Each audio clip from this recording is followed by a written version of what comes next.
We have a really great special treat for you tonight. Diane Masciale from WLIW is going to kick us off here and moderate a really amazing panel for our Science on Screen presentation. So thank you very much and enjoy. Thank you, everyone. You met our panelists earlier this evening. We have Flemming, Alexandra, and Dr. Metz. And we're going to start with Alexandra. So you mentioned that you first learned of Hedy Lamarr from Blazing Saddles. How did you get from there to here? That's not enough. So I have been doing a series on inventors for 2 years. And so it had given me the time to do a really deep dive into who invents our world and how does that happen? What does it look like? And how do we respond to those inventors? How do we respect them? And I was really looking at inventors today, but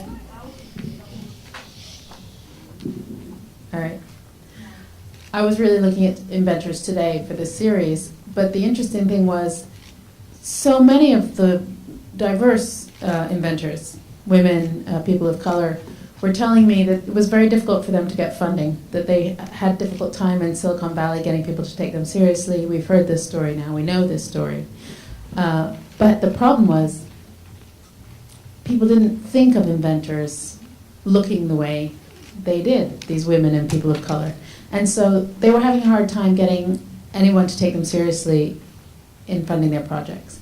And it sort of fired up this question in me. Who did create our world? Was it really just one type of person? Could that really be possible? And I think with Hidden Figures we began to answer that question. That it wasn't created by one kind of person. But this story was also, I hoped, a beginning in answering that question. There are people who created our world who we've forgotten for a reason. And unless we find those stories and put them out there, I don't think they get resurrected. And we don't start to realize that our diverse and incredible world was created by a diverse and incredible group of people. So I started this company with my brother and the actress Susan Sarandon called Reframed Pictures, and a wonderful producer that we were working with at the time, Catherine Drew, came to us with a book called Hedy's Folly by Richard Rhodes that the Sloan Foundation had funded. And it was in 2011, and her story was really starting to come out. Now, there were still a lot of unanswered questions in there, and it was a really exciting book to read, because not just because of what was in it, but because of what I still wanted to answer. And my background is as an investigative journalist. So I wanted to answer, for starters, how would Hedy respond to all of these questions about how she invented? Did she really steal the idea from her munitions husband? Did George Antheil do most of the inventing? I mean, these things were not fully resolved when I began working on this film, so it was a really exciting challenge. Do you think those things are resolved now? For me, they are. I don't think we try and dictate that for the viewer, but having done a really deep dive into this, and having been pretty rigorous myself on the standard at which I wanted to answer those questions, I can confidently say she was the genius behind this. And there was an insight I had making the film, which was that, like artists, inventors can be divided into two categories. There is the person who has this kind of genius idea, the concept person. But like a lot of conceptual art today, in Damien Hirst, he's not necessarily the guy who does the formaldehyding. So there's also the person who executes. And so that was a light bulb moment for me when I realized that Hedy was the one with the concept, and George was the one who was executing and taking the notes. And we want to give George the credit because the notebooks are in his hand, but actually all the letters that we could find in the archive give Hedy all the credit. She's the one with the ideas, she's dictating things, and he's taking notes. And so for me, that answers it. Why would George, he's telling people in personal letters, his wife is telling people in personal letters. They didn't have any motive to do that. So that answered it for me. And he says the same thing in his book. He says the same thing in his book, Bad Boy of Music. There's a chapter where he says he worked on it, but it was all her idea. So Flemming, you had a critical role in bringing Hedy to us all and through the film with those interviews that you did and those tapes that you had hidden behind your blue garbage pail, which is fascinating. How did you get to interview her, and why were those tapes sort of hidden away, and for how long? Okay, that's two questions. Yes. My father was an astrophysicist. He was at MIT, and he had lunch with a friend of his who was a specialist in codes, deep codes, and his friend had, while he was writing about different types of codes, and he had come across the patent, the Hedy Lamarr patent, and this was in the early 80s, and he tracked her down and he talked to her about it, and he got his ideas, which turned out not to be exactly the same as my ideas. But my father then called me and said, let me tell you this story. And when he got through telling me, he says, would that interest you? Do you think Forbes would be interested in that? And then I had to figure out a way to make Forbes interested in that. Make it a story about, that had a Forbes angle. And the Forbes angle was, it's not enough to be innovative, it's not enough to have brilliant ideas, you have to promote your ideas. And so that was the thin thread that I hung it on. And when Alex contacted you about your tapes, what did you think about handing them over for this film, and how that might bring another voice to Hedy Lamarr? Well, Alex, what did I say when I gave you the tapes? The first thing Flemming said was, I've been waiting 25 years for you to call me. Yeah, there was nothing that I was going to do with the tapes, but I knew that there was something precious about them, and that, I throw away a lot of stuff, not enough, but I couldn't bear to throw that away, even though I didn't know why, and I found out why. So, Dr. Metz, what's important about Hedy Lamarr's role as a scientist and as a woman scientist and an inventor, then and even today? Thanks. I think the one thing that really resonates is that she wasn't taken seriously. And that's a situation that is very common today. But things are changing, and women lacked strong female role models, particularly in their fields. And that was detrimental as well, and it continues to be detrimental. I mean, women make up the faculty at 38% of the faculty at most major universities and medical centers, but yet only 13% of them become leaders and full professors. But things are changing. In fact, at the Feinstein, we have a group called Advancing Women in Science and Medicine, and our underlying ideology is women helping women, which is something women are really good at. And you could see some of the things that would happen in Hedy's life if she had all of the support that other women would have. Her mother wasn't American, made it more difficult for her, and she wasn't educated here and didn't have those role models. Do you think movies like Hidden Figures and films like this are helping to change that, and what kind of impact will they have? It's amazing. I'm a scientist, and I didn't know anything about the women of NASA, the mathematician women of NASA, and I felt like I was robbed. Why didn't people tell me about it? I mean, I didn't seek out the information myself either, but it was really sad to realize that I was never, it wasn't in the history books. These things weren't highlighted. Rewrite the history books, right? Who writes the history books, unfortunately? It's a common problem. So you have to write a book now. Flemming, when you spoke to Hedy, how would you categorize her? Was she bitter? Was she happy with her life? She was quite bitter because she thought she deserved more. She thought she deserved recognition, and recognition for her included money. In fact, every time I spoke to her, she asked me if the Forbes family would come up with some money. Will you please? And I said, they're not going to do that. I'm not, I can try, but I'll tell you, they're not going to do that. And so she asked me each time, and then one time, I just moved into a really crummy sublet apartment because I was newly single, and it had no furniture. The phone had just been installed.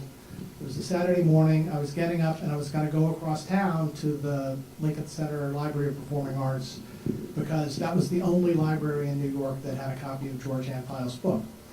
And there's no Amazon, no nothing like that. So while I was getting ready to go, my phone rang, which was shocking to me because I didn't even know what my phone number was. I certainly hadn't given it to anyone else.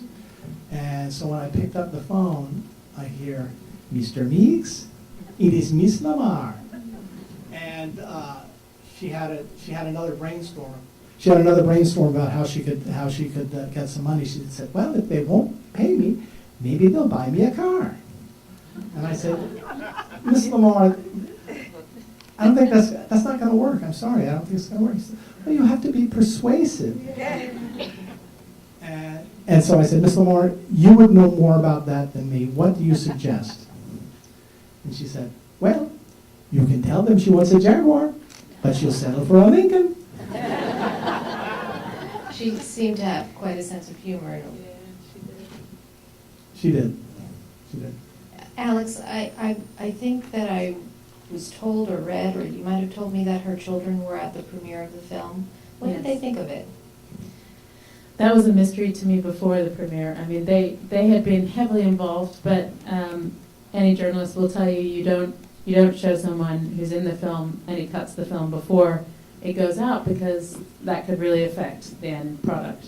In many ways you can't predict. So it was very difficult for the kids to let me have that kind of power over their mother's story, having been so badly burned with Ecstasy and Me, especially Dee Dee. So I ended up calling her and telling her every shot in the movie verbally so she could visualize it. And that gave her enough confidence to come to the Tribeca premiere. So she was on one side of me and Anthony was on the other, and they were both kind of clutching at my arm. And I had no idea. I was totally terrified what their response would be. I didn't think we pulled any punches. At the same time, I didn't think we'd been unfair, but I had no idea. And as the music began and everything started in the film, Anthony started punching me in the leg, which I thought was very bad. And it was really bruised by the end. But he was crying, actually, when the lights came up, and so was Dee Dee, and they both kind of hugged me, and they hugged each other, and that was interesting because they weren't speaking to each other. And they had their children there, and their children were crying.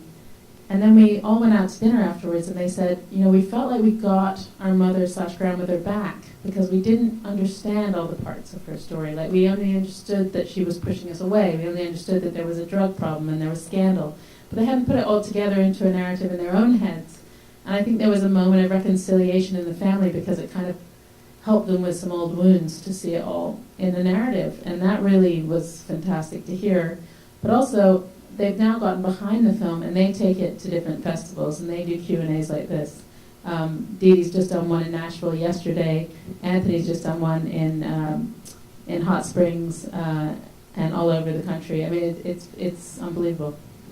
It's wonderful. You mentioned cutting. So was there anything left on the cutting room floor during the process? Anything that you want to share? You must be in journalism to ask that question. It's such a good question.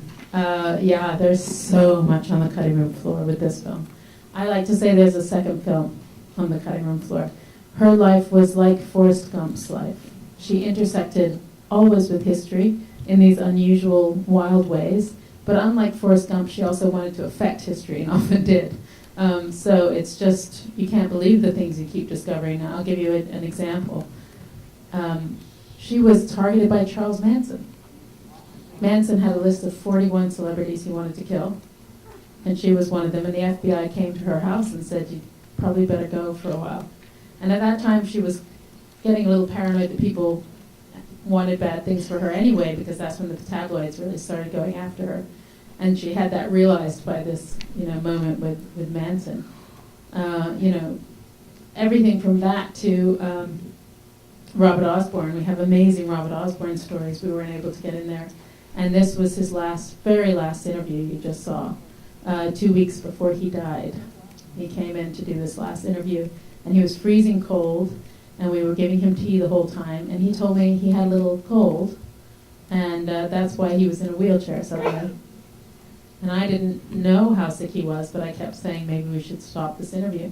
And he was insistent that no, he must tell her whole story because he needed to do right by his friend Hedy.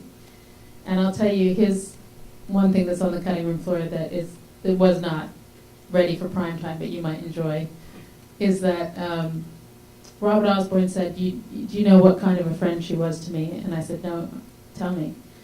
And he said, well, as a young man, I had terrible bags under my eyes, and I looked strange. And she said to me, you're not going to make it looking like that. I'm sorry to be the bearer of bad tidings, but it's true. You're going to have to do something about those bags under your eyes. And he said, you mean plastic surgery? And she said, yeah. And he said, well, I can't afford that. That's ridiculous. And so Hedy went home and thought about that for a while. And there was a plastic surgeon she'd always had kind of a crush on. So she searched him out. She started an affair. And she said the condition was that he do her friend Robert Osborne's eyes right away. And he did it. And Robert Osborne said, it made my career. She made my career with this crazy decision. But this is so Hedy. This great good deed she did is so X-rated, I can't put it in the film. So, Just like ecstasy, right? yeah, just like ecstasy. So Flemming, was she hesitant to talk to you? Did you have to convince her, or did she just, I mean, she seemed so interested. She was so removed from so many people in her life. How did you get her to talk to you? Well, my father's friend, and he's Robert Price, he's in there, and he's sort of the villain of the film. But he introduced me. I mean, he set her up so that when I called her, she was willing to talk to me. And she spent a lot of time trying to get off the phone. You know, initially, it was very, very difficult to keep her talking. But I needed, I needed to get what I needed for my story, and I had to keep pushing for that, because she would start talking and then she would just go into another subject and another subject and another subject. She would always come back, and so if you put the different things she was saying together, it was then coherent. And beyond that, a journalist always wants more, but on top of that, I was talking to Hedy Lamarr, and why would I want to stop? It's not like, well, I got my quote, thanks a lot. And so I just kept calling her back and calling her back. And I called her one time, I think it was about 6:30 at night, and she was really mad at me because I was interrupting her game shows. And she hung up on me, and she said something to the effect of, I don't want to talk to you now. Which was problematic because we had fact checkers, and somebody had to call her and go over the things that were in the story. So I thought, okay, so how am I gonna fix this? So I sent her a dozen roses, and that's what you hear when you first hear her voice when she says, "Thank you for the roses." We were friends again. Roses always work. So I have one more question I'm going to ask Dr. Metz, and then if any of you have questions, we'll have time for some quick questions from the audience. So in the film, Hedy had some people who were helpful and supported her in a way, like Howard Hughes, but she didn't really have a true mentor. How important is that for scientists, and also, to have the kind of support of a Howard Hughes who says, I believe in you, and anything you need, you can come here, and my team will help you. Did that make a difference in her life, and how important is that for scientists and for women scientists? It's hugely important. It's creates an environment where women can excel. Confidence is a major aspect that women need to work on and can catapult them from a mediocre scientist into an amazing scientist. And it's the same as a champion, whether it's a man or a woman. and creating an environment where women scientists can excel will make or break situations. And clearly medicine, research we do today becomes the medicine that will be in a decade from now, the therapies, the diagnostics, the prevention measures. And like you said earlier, that diversity is so important. Diversity in research is critically important for understanding human disease, because we're not going to treat one select group of patients. We're really treating all, and that's really the goal. How does Hedy stack up as a scientist and her contributions to science and technology? Well, where would you put that in terms of other scientific discoveries and inventions? I think she's way up on the totem pole after seeing the movie, and I really admire her persistence. Clearly having support from financial support from Howard Hughes was, I'm sure, very fundamental for her success. And I think that if people did take her seriously, she would have been well recognized in her day for what she had done. And I think she's right up there with several Nobel laureates. I hate to say that, but I think it's really true. In fact, we were talking earlier when we came in, I looked up the numbers since I think 1901, when Nobel Prizes were given out. Over 800 men have received the Nobel Prize, and about 40-something women have received Nobel Prizes. And the first woman was Marie Curie, who received the Nobel Prize. In fact, she received 2 Nobel Prizes, by the way. And she first received one only a couple years after Nobel Prizes were given out. So it's not that all these 40-some-odd Nobel Prizes were only given out in the last couple of years. It's just not true. They've been sprinkled over the entire time. And I think one of the blogs that I saw before coming here tonight was that we should give tribute to all the brilliant women who haven't been recognized. And truly, this is inspiring to do something like that. So do we have any questions from the audience? I think we have some microphones. I really love the film, thank you, and it's terrific. Was there any particular nemesis that you could especially name in the media who really went after her or made their bones on going after her, and in a specific sense, and what motivations might there have been for the specific person or persons? Yeah, that's a sad answer. The National Enquirer really went after her. There was a goat, a 2-headed goat that was born when she first started doing the plastic surgery that was called Hedy Lamarr. And the press got a real field day out of that. She was so ugly now that she was like this 2-headed goat. It was mainly about her looks. It was this, this film is really about power and being a woman. And what that shows me is how eager the press was to take her down from her pedestal as soon as she started losing her beauty. Like, just smash it to smithereens. And that is a very violent act for a woman like that to withstand. And they wanted to take her power. And we can all judge her for trying to keep it by doing all that plastic surgery, but if you experienced an attack that violent, wouldn't you also try to fight back? And what did she have to fight back? She had her inventive mind. So she invented plastic surgeries, So part of me is sad about that, but part of me kind of is proud of her for trying. Yes. Does anyone know how the Austrian people feel about Hedy Lamarr? Yeah, I can take that one. It's a mixed bag. So this is National Inventors Day because of her. She has been honored recently. We actually helped crowdfund a tomb of honor for her, but the Austrian government helped us, which is 88 frequency balls that when you walk past them resolve into her face. It's a sculpture. And people visit that tomb now in the Austrian cemetery. On the other hand, this film has been picked up across Europe, Australia, India.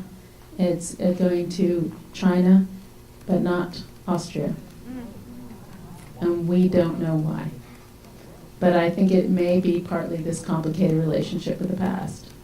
The government that's just been elected has swung further right, and I don't think it's a moment that Austria is ready to embrace this woman, which is really tragic to me, really sad. I hope it turns around. I hope Austria comes around and watches this film. I just took the film to Germany and had an amazing response from the audiences there. They are totally embracing of Hedy and love this story and want to talk about why she wouldn't come back to Austria and want to talk about the Nazi thing. They're into it. They want to have that dialogue. Austria, not yet.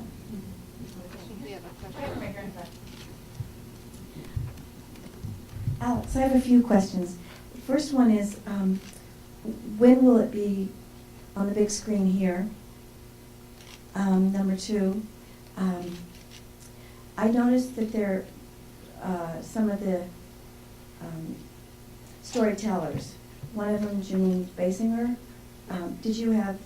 was that your decision or was that somebody else's decision? Is Wesleyan involved with that? Is it in the archives there? And number three. Are you from Wesleyan?